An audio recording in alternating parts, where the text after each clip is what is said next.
Bonjour à toi et bienvenue sur Les Planeuses Podcast, le podcast des French Wedding Planners. Je m'appelle Marie-Michel et je suis formatrice chez Les Planeuses. Mon but avec ce blog et ce podcast est de te donner tout plein d'astuces et de conseils pour te faire connaître et faire grandir ton business de wedding planner et tout ça bien sûr dans la joie et la bonne humeur. Alors, prête pour l'épisode du jour ?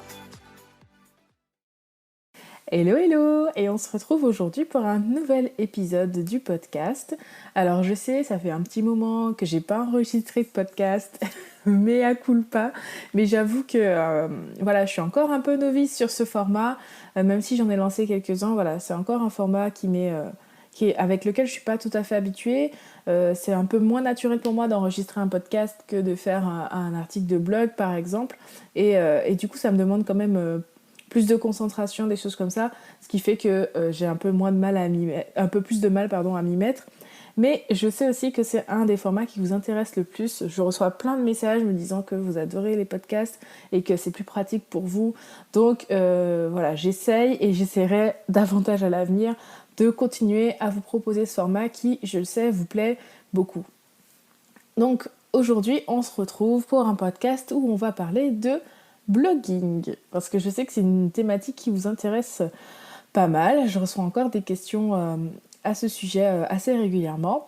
Et j'avais écrit 3 articles sur le blog au sujet du blogging, enfin sans doute plus, mais aujourd'hui on va se concentrer sur 3 articles que j'avais écrits sur mon blog que j'ai décidé de condenser dans cet épisode de podcast.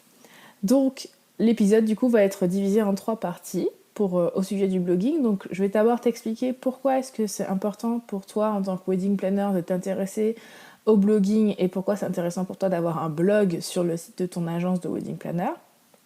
Ensuite on va s'intéresser aux 7 ingrédients indispensables qu'il faut que tu mettes à chaque fois dans tes articles de blog pour qu'ils soient pertinents, efficaces et que la stratégie du coup fonctionne et rapporte les résultats que tu espères. Et en tout dernier, on verra les erreurs qu'il te faut éviter sur les articles de blog du coup pour éviter de te, entre guillemets, tirer une balle dans le pied. Donc si le programme te convient, on va démarrer tout de suite avec les raisons pour lesquelles tu devrais vraiment avoir un blog sur le site de ton agence de wedding planner. Donc, je sais que tu sais ce que c'est que le blogging, hein. On va pas se le cacher, c'est quelque chose qui est devenu quand même assez récurrent dans nos vies quotidiennes. Tu tapes une requête sur Google, tu tombes sur un article de blog qui répond à la question que tu t'es posée. Voilà, tu as eu un contact avec le blogging, c'est le fait d'écrire des articles de blog sur Internet. Et c'est quand même une pratique qui est, on va dire, je dirais pas ancienne ni ancestrale, mais c'est quand même une pratique qui a un certain âge et du coup elle fait tellement partie de notre vie quotidienne qu'on a tendance à se dire ouais mais c'est has-been, ouais mais à quoi ça sert vraiment, est-ce que c'est utile? Et je vais te répondre, alors d'abord oui c'est utile et je vais te donner plusieurs raisons pour lesquelles tu devrais vraiment t'y mettre toi aussi en tant que wedding planner. La première raison c'est que avoir un blog c'est vraiment mettre en place toute une stratégie qui va permettre de te faire connaître auprès de tes clients et a fortiori de tes clients cibles. Parce que le calcul, il est tout simple en fait. Je vais te prendre une analogie, tu vas voir. Enfin, une analogie. Je vais t'expliquer. Quand tu postes sur Facebook ou sur Instagram, à ton avis, il faut combien de temps avant que la publication que tu as postée, elle devienne complètement morte? C'est-à-dire que au bout de combien de temps il n'y a plus aucun like, plus aucun commentaire, et puis la publication a fini aux oubliettes. Franchement, si tu as de la chance, ta publication, elle va créer de l'interaction pendant, on va dire, 24 heures. J'ai des publications, peut-être qui sont allées jusqu'à 48 heures. Mais au-delà de ce laps de temps-là, à part 2 pelés, 3 tondus qui vont aller fouiller dans les tréfonds de ton compte Instagram et liker une publication qui date de l'année dernière, vite fait comme ça, en général, au bout de ces fameuses 48 heures, il n'y a plus personne. Cette publication, elle a fait son temps, on passe à la suivante. C'est vraiment une espèce de système de roulement où c'est tout dans l'immédiateté, où la publication, si elle a plus de tant de temps, elle n'intéresse plus personne. Alors que pour un article de blog, c'est vraiment différent parce que ton article, il va travailler pour toi à vie. Il est publié sur Google et il continue en sous-marin à bosser pour toi, pour ton référencement naturel, on verra ça un peu plus tard, mais les articles de blog contribuent grandement à l'amélioration du référencement de ton site. Et en fait, il va travailler sans cesse pour toi et régulièrement, il va pouvoir ressortir dans les résultats de requête des utilisateurs qui sont sur Google. Donc en fait, même si tu as posté un article il y a 1 an, 2 ans, 3 ans, t'es pas à l'abri qu'il ressorte encore dans les résultats de recherche sur Google et que les gens puissent encore revenir le lire, voire interagir avec. J'ai des articles qui datent de l'année dernière où j'ai encore des gens qui viennent commenter. J'ai des articles qui datent déjà de plus d'1 an et qui me font ressortir en premier sur certaines requêtes sur Google. Et tout ça parce que il a suffi que je le poste une fois et l'article il continue à tourner tout seul sans que j'ai à le ressortir ou des choses comme ça. Donc c'est vraiment une stratégie gagnante par rapport aux réseaux sociaux qui certes sont utiles mais qui du coup te demandent de régulièrement remettre ton contenu à jour parce que la publication au bout de 24-48 heures, parfois même 2 petites heures, il n'y a plus personne qui s'y intéresse. Donc c'est vraiment une bonne chose pour toi de créer des articles de blog en ce sens-là. Ensuite, avoir une stratégie de blogging, c'est ce qui va te permettre de, je le disais à l'instant, d'améliorer le référencement naturel de ton site. Et surtout de multiplier les possibilités que quelqu'un arrive sur ton site en fonction de la requête qu'il va taper. Parce que généralement on dit qu'une page doit être optimisée sur une seule requête, un seul mot-clé, mais si tu te limites aux seules 5 pages principales de ton site, donc style, la page d'accueil, la page des prestations, la galerie, la propos et la page contact, ça fait pas assez de contenu. Quand tu fais le ratio entre ces 5 pages et les milliards de pages qui se trouvent sur Google, ça fait pas assez de contenu, ça fait pas assez de portes d'entrée pour permettre aux gens de te trouver et d'arriver sur ton site. Alors que chaque fois que tu vas rajouter un article de blog, c'est comme si tu rajoutais une porte d'entrée vers ton site web. Et cette page de blog étant référencée sur une autre requête que la précédente, ça va permettre aux gens, en fonction de ce qu'ils vont taper dans Google, d'avoir plus de chances de tomber sur toi. Tout simplement. Donc, ça travaille pour ton référencement, ça permet aux gens de te trouver. Je vois pas ce qu'il faut dire en plus pour te convaincre d'avoir une stratégie de blogging. Ensuite, la 3e raison, c'est que le fait qu'on va plus facilement te trouver, ça permet aux gens de te connaître et notamment les gens de ta cible. Admettons qu'une future mariée fasse des recherches sur comment organiser son mariage sur Internet. Si au fur et à mesure des recherches qu'elle fait, elle tombe régulièrement sur ton contenu, forcément, elle va penser que tu es une experte, ce qui est le cas. Et elle va se dire, si je tombe régulièrement sur le contenu de cette personne, c'est que réellement elle a quelque chose à dire, c'est que réellement elle s'y connaît, c'est que réellement ça doit être très certainement la meilleure pour ça. Et donc, non seulement elle va aller chercher les informations chez toi, mais tu n'es pas à l'abri non plus qu'elle finisse par prendre contact avec toi et t'engager pour organiser son mariage, pour sa coordination jour J ou que sais-je. Donc, avoir une stratégie de blogging, c'est vraiment ce qui va te servir à te créer une image d'experte dans ton domaine, du fait que plus les gens vont chercher, plus ils vont tomber sur tes contenus, plus que sur ceux de tes concurrentes, et donc du coup, tu te classes en numéro 1 parmi les gens, les références, on va dire, du milieu. Et enfin, je trouve qu'une stratégie de blogging, c'est super intéressant pour faire ce que j'appelle, entre guillemets, éduquer la clientèle. Parce que, on va pas se le cacher, des fois, on tombe sur des clients qui nous demandent des mariages, on va dire, mirobolants pour 3 fois moins de budget que ce que ça demande. Ou des fois, les clients nous contactent, mais en fait, ils n'ont pas vraiment une bonne idée de ce que c'est que notre métier et de quelles sont nos attributions et de qu'est-ce qu'on peut faire réellement pour nous. Alors certes, ça peut être réglé par la façon dont tu rédiges ton site internet, mais ça va aussi passer par le fait d'écrire des articles de blog qui sont là pour informer les gens sur ton métier, sur ton métier de manière générale, mais aussi sur comment toi, personnellement, tu travailles. Et c'est ce qui peut faire aussi la différence et ce qui peut faire aussi que quelqu'un va te contacter ou pas. Donc, écrire régulièrement du contenu, ça permet aussi de déconstruire les fausses croyances et d'expliquer vraiment comment ça se passe, le métier de wedding planner, comment est-ce que tu accompagnes les clients, Comment est-ce que tu peux les aider à régler les différentes problématiques qu'ils vont rencontrer dans l'organisation de leur mariage. Donc c'est vraiment une façon pour toi de t'adresser directement à eux et de leur délivrer un message, on va dire, qui ne soit pas biaisé, qui vienne directement d'une professionnelle et qui va faire aussi en sorte que les gens qui vont te contacter, s'ils ont lu ce que tu as écrit, ils seront déjà, on va dire, modelés, ils seront déjà prêts à l'emploi, entre guillemets, pour travailler avec toi tout simplement. Ok, donc maintenant que je t'ai dit à quoi ça sert un blog et surtout, j'espère que tu as vu pourquoi ce serait super utile pour toi en tant que wedding planner d'en avoir un sur le site de ton agence, je vais t'expliquer, je vais te faire un résumé des 7 ingrédients qui sont pour moi indispensables à la rédaction d'un bon article de blog quand on est wedding planner. Enfin, c'est valable aussi pour tout le monde, mais ici on est là pour parler au wedding planner, non. Donc, le premier ingrédient qu'il te faut pour un super article de blog, ça va être ce que j'appelle un titre qui claque. C'est-à-dire, pour moi, un titre qui claque, c'est un titre qui va donner hyper envie aux gens de cliquer sur ton article et d'aller le lire parce qu'ils vont se dire que dans cet article, ils auront quelque chose à gagner, à lire le contenu. Donc, il faut vraiment que tu travailles tes titres pour donner envie, mais attention, il ne s'agit pas de faire du titre racoleur et juste pour que les gens cliquent et puis qu'après ils soient déçus. Il faut que dans ton article tu mettes du contenu pertinent, on y reviendra un petit peu plus tard, et il faut que ton titre soit vraiment en raccord du coup avec le contenu qui va être dans l'article. Donc j'ai quelques petites astuces pour toi pour rendre tes titres plus impactants, qui fassent en sorte que les gens cliquent et aient vraiment plus envie de cliquer dessus.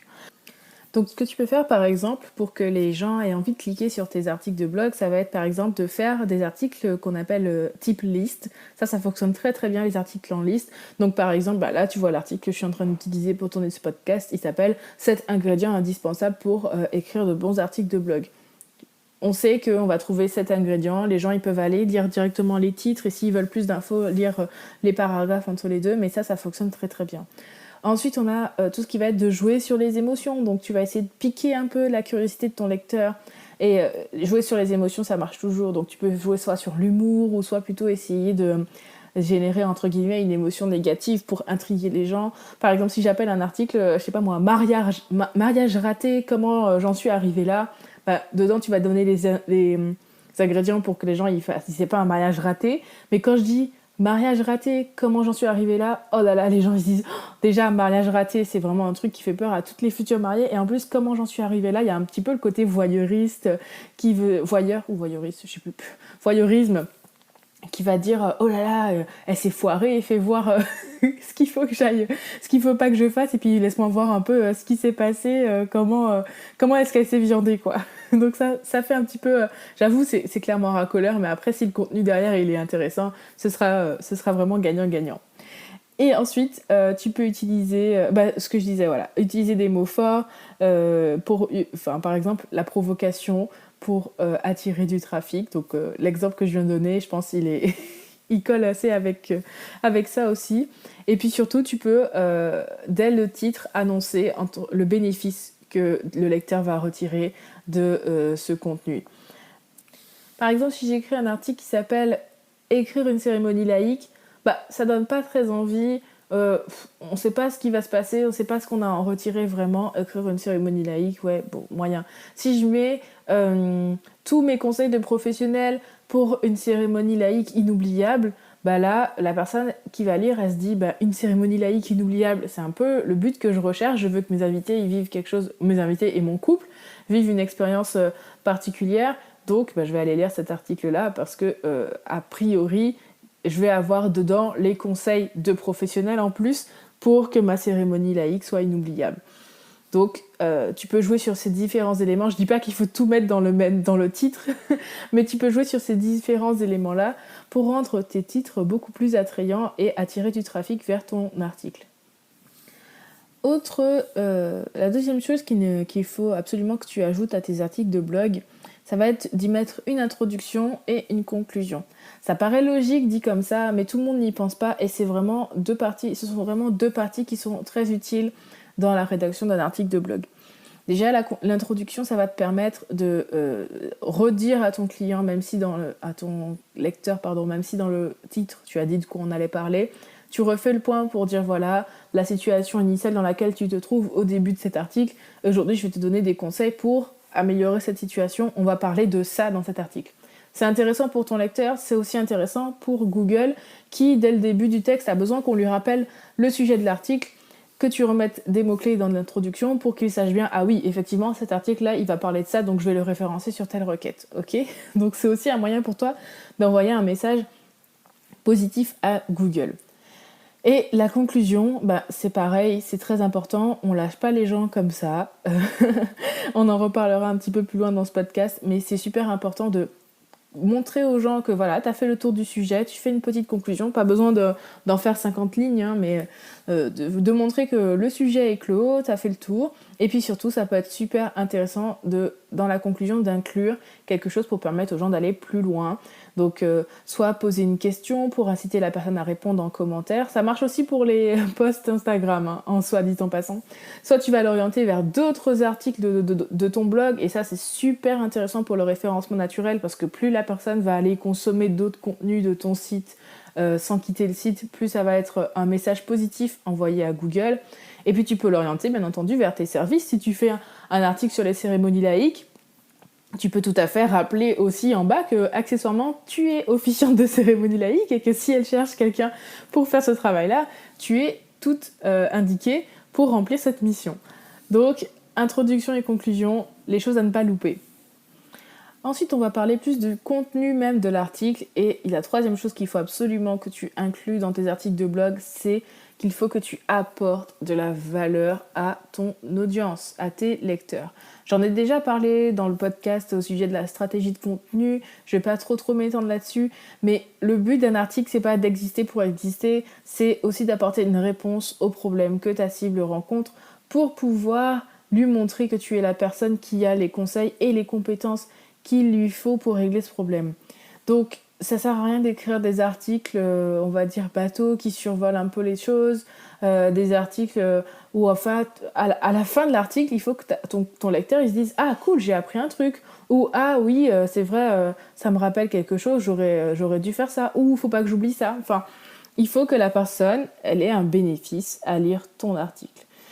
Plus tu vas produire du contenu de qualité en gratuit, plus tu vas montrer aux gens que tu es une experte et plus les gens auront envie de se tourner vers toi au moment où ils auront besoin d'un professionnel pour réaliser cette mission. Ça, je l'ai dit et je le redis.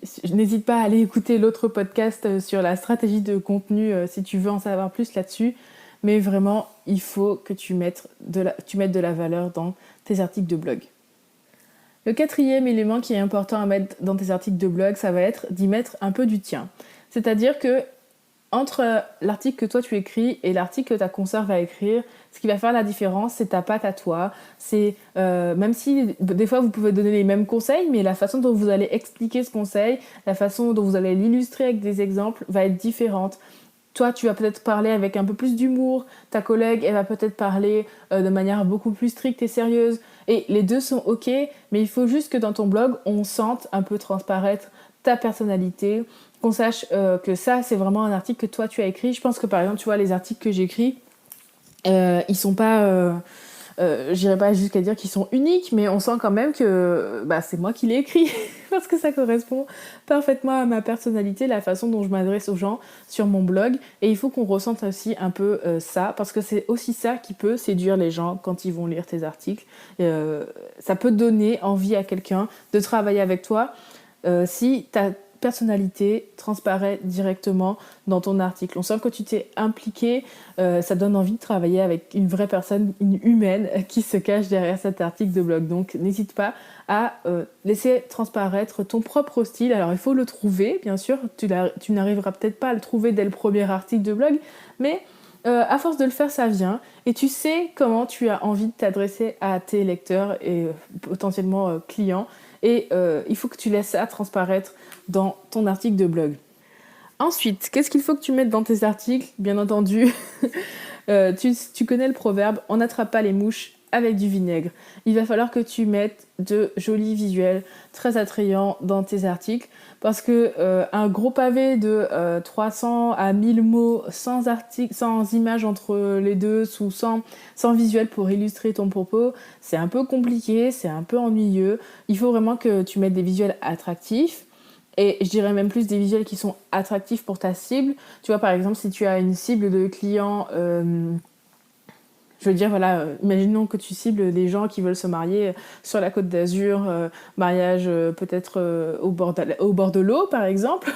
Et si tu mets que des photos de mariage champêtre, mariage dans les champs avec des bottes de foin, des machins comme ça, bah ça va peut-être pas parler à ta cible dans tes articles de blog. Donc il faut que tu cibles aussi au niveau des visuels que tu vas utiliser. Mais en tout cas, il faut choisir des visuels donc, qui ont un rapport avec le thème que tu abordes, qui sont susceptibles de plaire à ta cible, et puis qui sont attrayants parce que c'est aussi ça qui donne envie de cliquer. N'hésite pas aussi, pourquoi pas, à utiliser certains des visuels de tes propres mariages ou de tes propres shootings pour illustrer des articles de blog, parce que c'est du contenu qui va être amené à être vu plusieurs fois sur Internet, et si tu peux aussi mettre en avant ton propre travail pour séduire des clients par ce biais-là, bah c'est tout bénef, quoi. J'en profite pour faire un petit rappel pour dire que les photos qui sont sur Pinterest ne sont pas des photos libres de droit et que techniquement tu n'as pas le droit de les utiliser en illustration de tes articles de blog, même et surtout en mentionnant crédit photo Pinterest. Pour tes articles de blog, je te recommande plutôt de faire appel à une banque d'images, qu'elle soit gratuite ou payante, mais en tout cas, n'utilise pas les photos de Pinterest. On en vient à notre 6e élément indispensable, et j'en ai déjà un peu parlé quand j'ai parlé de la conclusion, mais un article de blog, comme un post sur les réseaux sociaux d'ailleurs, doit inclure à la fin un appel à l'action. C'est une manière aussi pour toi de capter un peu plus l'attention de ton lecteur et de transformer l'essai, si je puis dire. Parce que tu as déjà réussi à l'attirer sur ton site et c'est déjà une très bonne chose. Tu as réussi à lui faire lire ton contenu, donc il s'abreuve entre guillemets un peu de ton esprit, de ton professionnalisme. Donc déjà, c'est vraiment une super bonne chose. Mais ce serait bête de le laisser partir comme ça, de perdre ce client potentiel et de le laisser repartir comme ça dans la nature. Donc ce qu'il faut que tu fasses, c'est qu'à la fin de l'article, tu inclus un appel à l'action pour inciter cette personne à aller plus loin avec toi. Aller plus loin avec toi, ça peut passer, donc voilà, comme je disais, à laisser un commentaire en dessous de l'article. Ça peut être visiter les autres articles du blog. Ça peut être visiter ta galerie pour qu'elle voie vraiment ton travail. Et ça peut être contactez-moi pour telle ou telle prestation.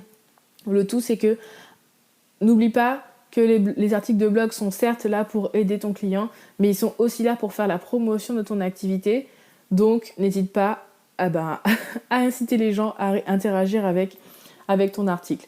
Les gens ne font pas les choses qu'on ne leur dit pas de faire. Si tu ne dis pas aux gens, va voir tel autre article, il pourra t'intéresser, n'hésite pas à me contacter pour me poser une question. Si tu leur dis pas, ils y penseront pas. Donc, il faut que tu inclues des appels à l'action à la fin de tes articles de blog.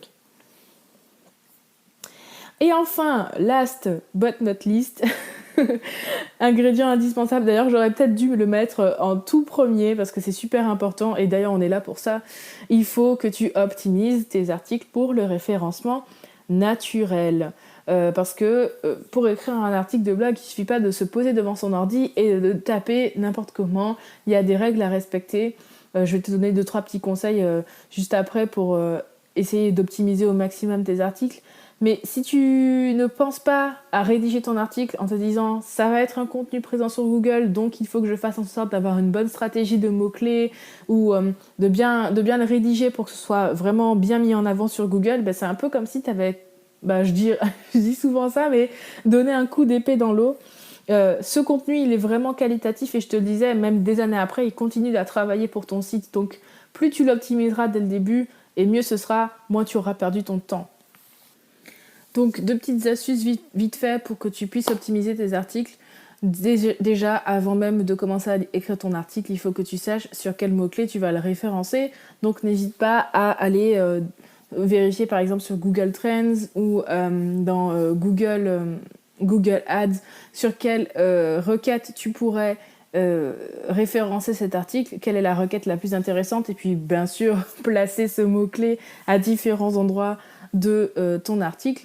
Et puis l'autre chose qui est hyper importante et que souvent les gens négligent, c'est que dans un article, il faut avoir plusieurs titres qui vont avoir plusieurs balises. Alors là, on rentre un peu dans du technique, mais n'hésite pas à aller te renseigner sur tout ce qui va être langage HTML sur Google. Tu peux taper, tu vas trouver. Ou sinon, il y a ma formation blogging, hein. Je le dis carrément. Mais voilà, il faut que tes articles ils soient organisés avec des titres grand 1, grand 2, etc. Et c'est ainsi que Google repère vraiment la structure de l'article, de quoi on parle et en quoi c'est pertinent. Il y aurait bien d'autres choses à dire sur le sujet, mais je pense qu'ici on va pas avoir le temps. Donc, voilà pour la liste des 7 choses indispensables qu'il te faut dans chaque article de ton blog. Donc je reprends la liste vite fait. Il te faut un titre qui claque, une introduction et une conclusion. Apporter de la valeur à tes lecteurs, mettre un peu de toi sur ton blog de mariage pour faire ressortir ta personnalité, des visuels attrayants, des appels à l'action super importants à la fin de tes articles, et puis bien sûr un peu, entre guillemets, beaucoup de référencement naturel. Et ensuite, pour terminer cet épisode, je voulais te parler de quelques erreurs qu'il te faut absolument éviter si tu veux avoir une bonne stratégie de blogging. Donc certaines des erreurs reprennent un peu les 7 ingrédients dont je viens de parler, donc je vais passer rapidement dessus, mais il y en a quand même une ou deux qui seront, entre guillemets, inédites par rapport à tout ce qu'on vient de dire précédemment. Erreur numéro 1, ne pas publier régulièrement sur ton blog. Ça, c'est clair, on le dit souvent, en communication, la règle clé, c'est la régularité. Si tu publies une fois tous les 6 mois sur ton blog, ça ne va pas fonctionner. Parce que le but aussi, c'est de créer un minimum de liens avec les gens, de les inciter à revenir et montrer qu'il y a du contenu qui est créé régulièrement, que la plateforme est vivante et qu'on est au taquet en fait derrière ce blog. Donc avoir un blog et publier une fois tous les 6 mois, ça envoie un message assez négatif aux gens qui arrivent, ils se disent bon, est-ce que même ce site est toujours en vie entre guillemets ? Est-ce qu'il y a quelqu'un encore derrière ce site ? Si j'envoie un message de contact, est-ce qu'on va me répondre quoi ? Donc je ne te dis pas de publier toutes les semaines, je sais que c'est quand même super contraignant, surtout que tu as un autre métier à côté, enfin tu as ton métier à côté et que c'est pas vraiment ta priorité numéro 1 d'écrire un article par semaine, mais il faut que tu trouves une fréquence qui soit quand même assez raisonnable et que tu puisses t'y tenir. Donc une fois par mois ce serait déjà le minimum, 2 fois par mois c'est encore mieux. Si tu peux faire une fois par semaine, c'est nickel, mais je sais que c'est compliqué. Donc si tu peux par exemple ne serait-ce que poster 2 articles de blog par mois, ce sera déjà une très bonne fréquence. Ensuite, on l'a dit tout à l'heure, mais t'adresser aux mauvaises personnes sur ton blog, ça n'est pas une bonne stratégie. Il faut clairement que tu saches à quel type de client tu veux t'adresser et faire des articles qui vont être, on va dire, spécifiquement paramétrés pour cette cible client. Par exemple, tu vois, moi, je m'adresse aux professionnels du mariage. Donc, ça ne me viendrait pas à l'idée d'écrire un article sur comment choisir sa robe de mariée ou comment choisir son traiteur, puisque ça, ce sont des articles qui seraient plus dirigés vers des futurs mariés. Là, la différence, elle est flagrante, mais je pense que tu vois quand même où je veux en venir. Donc, comme je disais tout à l'heure, si tu vises à faire des mariages en bord de mer ou des mariages de destination, ou je ne sais pas, enfin, je prends un exemple au pif, bah, tu ne vas pas aller et écrire un article sur... je sais pas moi, un mariage à la campagne, ça n'a rien à voir avec ce que veut ta cible. Donc il faut que tu paramètres ça pour que ça puisse vraiment parler. Il faut que quand ton lecteur cible va débarquer sur ton blog et lire ton contenu, il va dire « Waouh, mais c'est tellement fait pour moi, elle s'adresse directement à moi, je me sens vraiment hyper concernée par ce qu'elle dit et c'est ça que je veux. » Ensuite, on va parler de aborder les mauvais sujets. Donc c'est-à-dire ne pas apporter de valeur à tes clients, à tes lecteurs, pardon. Là, au début, j'ai parlé de s'adresser à la mauvaise personne, mais là, c'est vraiment le côté produire du contenu pour produire du contenu et ne pas y apporter une valeur qui va être intéressante pour tes clients. Donc, par exemple, tu vois, un blog, c'est pas l'endroit où tu vas faire un article en disant « lundi, j'ai fait ça, et ensuite, j'ai fait ci, j'ai fait ça ». Là, ça va être super intéressant de faire ça en story sur Instagram parce que c'est vraiment le côté vivant de la plateforme. Le côté un peu day in my life ou le côté où tu vas montrer un peu les coulisses de ton agence.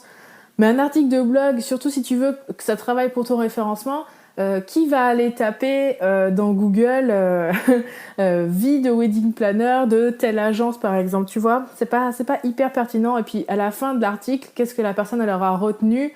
Que lundi t'as fait une rencontre avec tes clients et que mardi t'as fait une dégustation traiteur, c'est pas un sujet hyper... Bon là franchement je force le trait, hein. Je fais exprès d'aller dans un extrême, mais tu vois que c'est pas un article qui serait hyper intéressant, pas sûr que quelqu'un cliquerait là-dessus pour aller lire, et pas sûr non plus que ça permettrait de référencer ton site. Donc il faut quand même penser assez stratégique dans la façon dont tu écris tes contenus, et puis aussi il faut penser à qu'est-ce que le client attend, qu'est-ce qu'il a envie de lire, qu'est-ce qu'il a envie d'avoir, qu'est-ce que je pourrais apporter de plus à mes clients cibles. Et enfin, si je devais terminer avec une dernière erreur qui n'est pas à faire si tu veux que ta stratégie de blogging soit intéressante, c'est une erreur que font souvent les gens, c'est de ne pas partager les articles. Ils se contentent de publier l'article sur leur blog et puis après, ça reste lettre morte.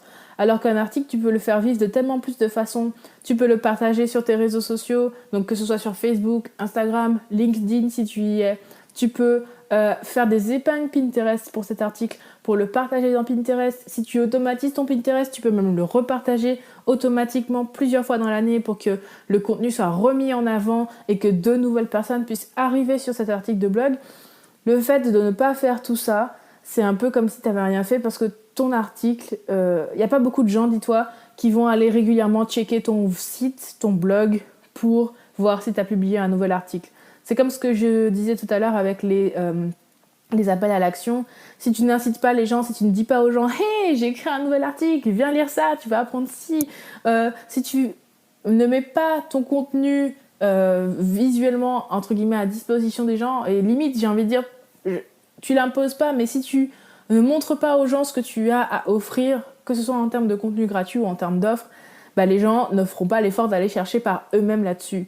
Donc, chaque fois que tu écris un article, vraiment, je t'encourage à aller le partager sur tes différents réseaux sociaux et pourquoi pas même plusieurs fois dans l'année. Donc, tu peux très bien le poster une première fois quand tu l'as écrit et puis dans 3 mois, tu peux refaire un post là-dessus en disant « n'oubliez pas, il y a tant de mois, j'avais écrit un article là-dessus, vous pouvez revenir faire un tour là-dessus. » Donc, c'est comme ça que tu vas réussir à faire vivre aussi tes articles.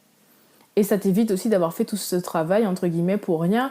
Parce que si tu as fait tout le travail de bien écrire ton article, de bien le référencer, et qu'à côté de ça, personne ne vient le lire, c'est un petit peu dommage. Donc, il faut que tu aides aussi un peu les gens en leur remettant sous le nez régulièrement ton contenu, ou juste en rappelant que tu as un blog et les gens ils viendront voir. Voilà, partage tes articles, fais-les vivre.